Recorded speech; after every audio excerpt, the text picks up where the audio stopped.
to another episode of Country Party. Today I'm going to be sharing with you my new interview with Kissel. I chatted with him all about his new single, Make a Life Not a Living, as well as his upcoming album release. And we also chatted about vodka. Why? Stay tuned. I'm good. How are you? Really good, thanks. Busy. Look at you. Looks like you're in a recording studio today, not your basement. No, you know what? With all of the interviews that I've done so far today, and I'll be doing tomorrow, it's better to have a studio so that the quality is going to be better. Just kind of, maybe to stand out a little bit and have better audio. I like it. How's life in Ontario? It's been up and down here. We've kind of had a little bit of the whole Texas weather thing where it's been like crazy cold and then like the next day super warm. So right now we're kind of in that in between fake spring. Supposed to get up to 11 next week, but I don't know. I don't think it's the last of the shoveling. Yeah, I don't think so either. That's just what Canada does to you. It doesn't matter what province you're from. Sometime in March, there's going to be a warm spell. And people are going to be like, yeah, I think I'm going to do some spring cleaning. I'm going to put away the shovel and I'm going to get out my flip-flops. Bad idea. That's exactly when, Mother Nature is going to be like, here's -40. Just one more time. Yeah, exactly. You're still in Alberta, right? Yeah, we're I'm in Edmonton today, but we spend all of our time on our farm in St. Paul. And that's been such a blessing because, it's just a great place to hang out with my kids. It's a great place. We essentially kind of live with my grandparents. Yep. So it's been awesome to watch my grandparents interact with my kids, their great grandkids, and, chase them around and take them on quad rides and go see the deer and go ice fishing. It's been so special. Yeah, absolutely. Something that totally wasn't planned because I know the last time we spoke, actually, you were mentioning how Mila was going to start school and now she's starting school in Canada. Yeah, so we were thinking that, whether or not Mila was going to get homeschooled or we're going to find a great spot in Nashville, which we found. But given the era that we're living in right now, we just felt that it was way better for us to be in Canada.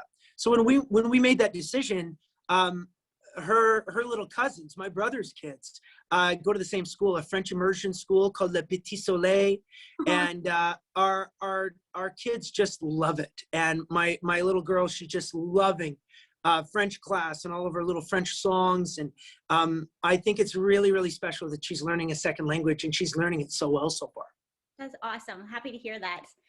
So a couple days ago, I noticed on your Instagram, you posted something kind of cool that was a handwritten note, had a little bit of a lyric at the beginning.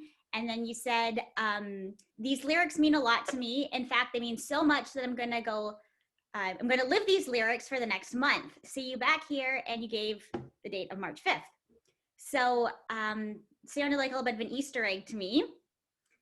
Well, it certainly was, but it was deep rooted in a big decision that I had to make. Social media is a very powerful tool. It can also be a very powerful weapon. Yeah. And social media is something that was originally invented to bring everybody together. And social media was something for us to be connected. If you wanted to find your long lost friend or your relative, you can do that on Facebook and Instagram. I'm so blessed that because I'm an artist, I get to connect with people from the East Coast to the West Coast to the Arctic that love my music, and we can connect in that way. But in this era, and especially this last year, there's been more separation on social media, and my phone in particular was at the center of it all. Now, I wasn't stirring up any trouble, but I sure was reading a lot about it. Friends that were saying this to other friends, family members that were saying that to other family members. I had enough, and I had to take time away, and literally I turned off my phone. I put my phone on airplane mode. I didn't do emails, I barely did texts, and I certainly didn't do social media, just so that I could kind of get right with the world, figure out what my value is. And when I resurface, which I wanted to do, obviously to talk about my new music, what perspective am I going to offer? And what am I going to say? Am I going to be part of the solution, or am I going to add to the problem? So I needed at least 30 days to kind of figure that out. And I'm really glad I took that time. Yeah, absolutely. And something different, like you are always so positive and grateful, and you can't be like that all the time. Typically, like there is life, and this past year definitely in so many different aspects. And again, with you knowing as many people as you do and seeing different perspectives, living in both Canada and the US, I can definitely see how it can take a toll, and then adding the whole social media aspect of it, having that platform. You've definitely come and thought of a way to put a bit of a positive spin on it, a unique spin on it. And this album is your 5th major studio album now. And I think it's definitely a great way to make it extra special and have extra meaning.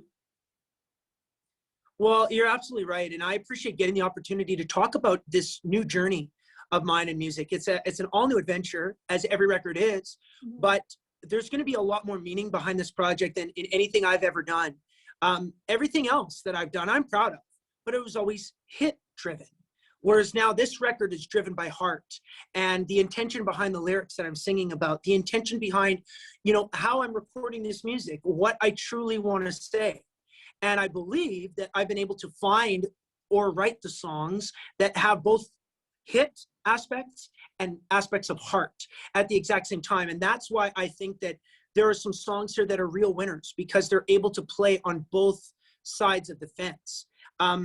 That is a very, very big thing that I want to do, not just this record, but have this first single and this new album called What Is Life be the starting point of the new chapter, or maybe an entirely new book for me as an artist and as a human being. Mm-hmm. Was there something that you kind of had in the works before that you kind of amalgamated and put together into one cohesive album for this? Or is it something that just you started fresh, just given this time frame? The concept started fresh. The concept was based on a true feeling, a deep feeling, and soul searching, to be honest. This year, I had to actually find out what am I good at? What am I good for? What do I bring this world? If you take away a guitar and a microphone, yeah, and if you take away a stage from underneath my cowboy boots, what good am I? And I've always been the guy who has been an entertainer since I was 9-10 years old. Every weekend was dedicated to another show. And I think to myself, okay, well, that's not what life is all about. That was one of my gifts maybe to the world, is to be able to entertain and bring people together, but I'm not allowed to do that now. So what do I want to say? How do I want to live my life? What relationships really matter to me right now? And so that was a big, big, self-realization for me over the last year. But I was also able to draw on songs that I'd written years ago that never had a home and were probably never going to have a home. But now they had a home on this record because I maybe couldn't be vulnerable in previous versions of myself because I didn't have the confidence to do it, where now I do. And now I'm really proud of some of these songs from, years before. And of course, some of the new material that I've written for this record now. Yeah, that actually was going to go right into my next question. Finding a home for old songs, that must be a pretty special feeling. Make a Life Not a Living, the first single off this new album.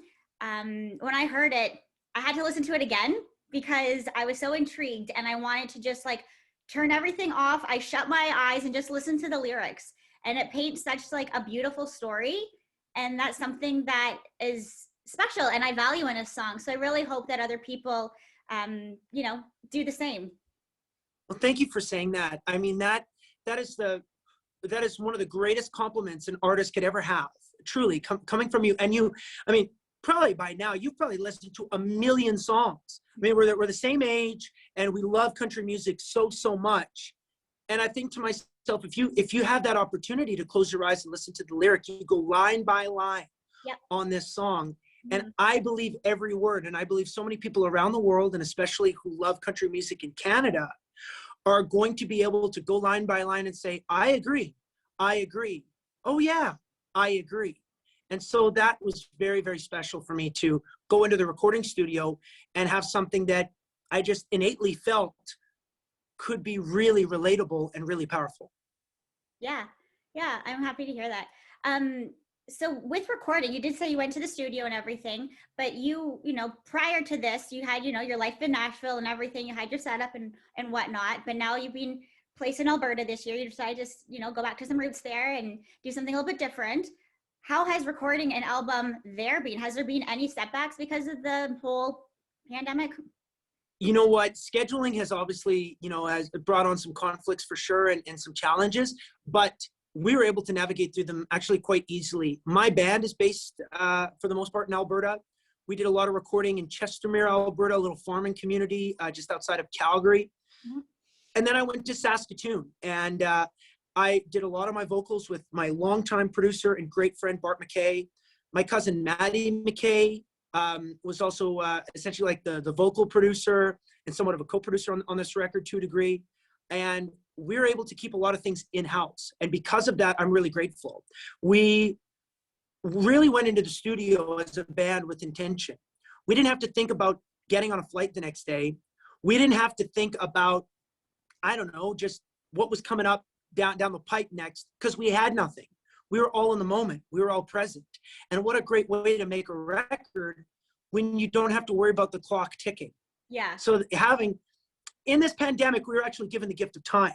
And I believe that we were able to put our best foot forward and not cut a single corner when it came to making this record. Like, to be honest, you may not realize, but we maybe had to sacrifice on previous projects. Well, I sure didn't this time. Yeah, that's an interesting way to look at it. Yeah, I like that.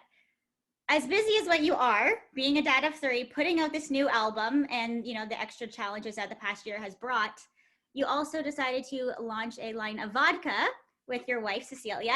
How did that come to be? I've always wanted to get into the spirits business.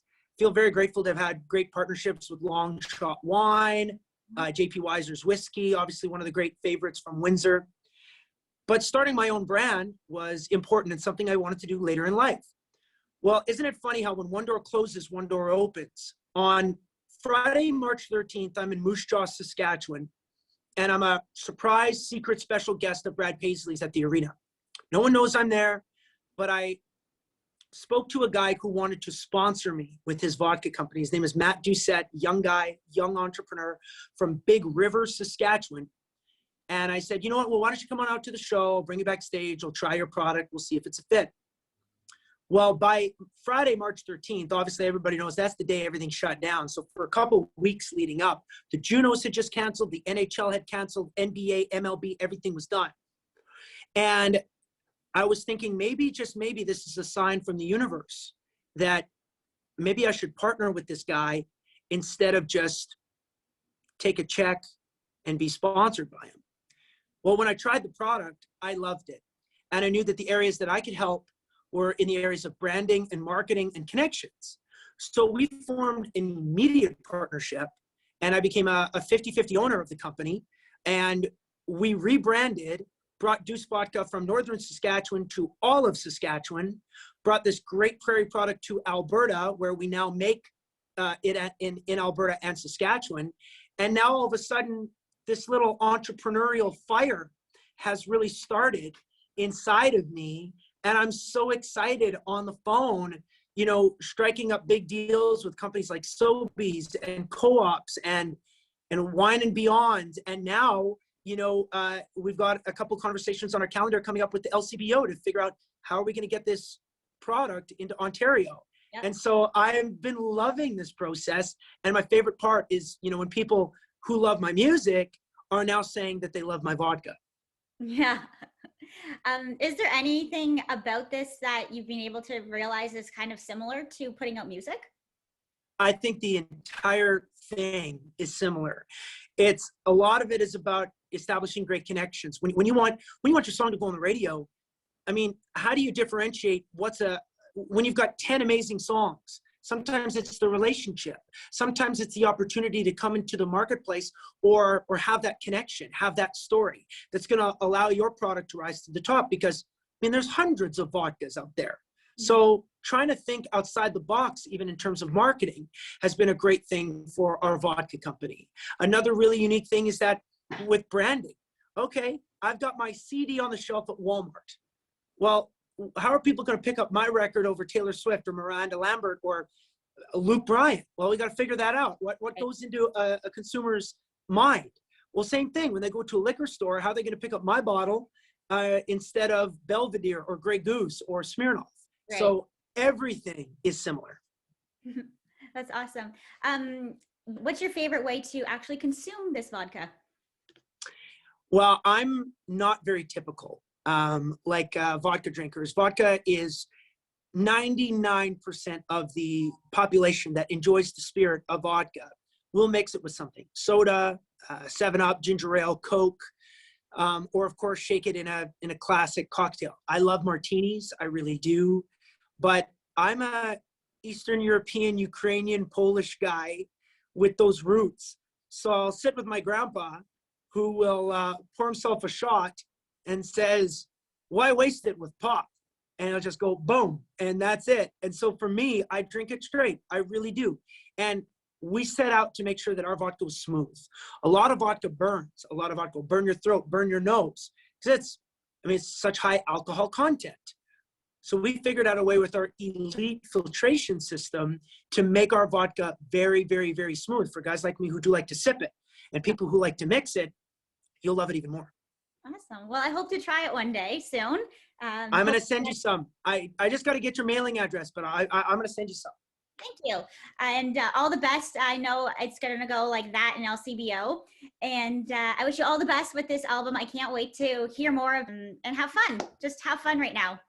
And stay happy, your usual happy self that we all know and love. Thank you. That means a lot. Happiness sometimes in this day and age is a bit of a rare commodity, but I'm focusing a lot of my attention on the things that bring me joy. And I have to admit that this conversation and getting a chance to catch up with you again does bring me a lot of joy. So thank you for that, Alexa. Thank you. Likewise, Brett. Have a great day and rest of your interview sleuth that you have. Yeah, I appreciate it. Thank you very much. You have a good day too. Thanks. Bye-bye.